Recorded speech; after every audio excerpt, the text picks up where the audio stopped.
અને જે ન્યાયમાં પણ આવ્યું છે. હા, ન્યાયમાં પણ છે. અનાદિથી જ્ઞાન રૂપે પરિણમે પરિણમે છે. છે. બરાબર ને ઈ જ્ઞાનમાં અનાદિથી આત્મા જ જણાઈ જણાય છે રહ્યો એટલે છે. જ્ઞાન રૂપે પરિણમન હોય ને. હા. ચારે બાજુ આજે લક્ષણની વાત બહુ સરસ બહુ છે. સરસ. ઈ એક અત્યારે લક્ષણનો પછી વિચાર વધારે કરે. ખોટી, એક અત્યારે વધારે ખોટી કે આવ્યું તો સમજી ગયા બેનો આવે છે આનું સ્પષ્ટીકરણ વધારે કરશું. હા હા, એક લક્ષણ ખ્યાલમાં આવે ને તો હું પરને જાણું છું એવો પક્ષ છૂટી જાય. અનુભવ પહેલે મોડો થાય પણ પક્ષ તો છૂટી જાય, લપીયો જાય. હા હા, કે લક્ષણ જ નથી.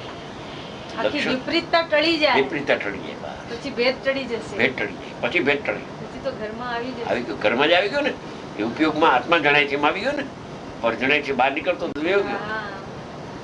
પોતાનો નાશ કરતો તો એ તો બંધ થઈ ગયો. બંધ થઈ ગયો, પોતાનો નાશ તો નથી. બચી તો બચાવ તો એટલું થયો. એટલું બચાવ તો થયો. મોત જ.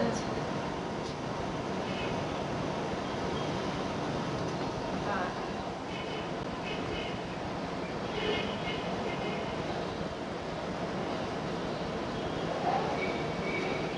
આ ઉપરને જાણું છું અને સપર પ્રકાશક જે સલ્ય છે મારી નાખે છે.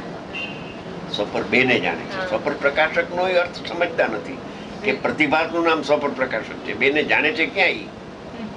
હા હા, હા, જાણે છે તો એક નહીં. એકને જ પ્રતિભાસ બેના જાણે છે એકને. એ પ્રતિવાસ પણ ત્યારે દેખાય જ્યારે ઉપયોગની પર્યાય જુદી દેખાય ને. હા. ઉપયોગનો જ્ઞાનનો ભેદ દેખાય ને ત્યારે આ પ્રતિવાસની વાત આવે. ક્યારે આવે? અંદર જાય ત્યારે ક્યાં છે કઈ? એ આ પ્રતિભાસ છે ને આ એને જણાય છે ને આ નિમિત્ત નૈમિત્તિક જ્ઞાકાર છે એ ક્યાં કઈ છે? અંદર જાય ત્યારે તો કઈ દેખાતું કઈ નથી, એકલો અભેદ. ને અંદર જવા માટે પણ એકલો અભેદ. અભેદ, અંદર જાય ત્યારે તો અભેદ દેખાય પણ જવા માટે પણ એકલો અભેદ. એકલો અભેદ. એમ જ લેવું. ઉપયોગનો વિષય સામાન્ય છે.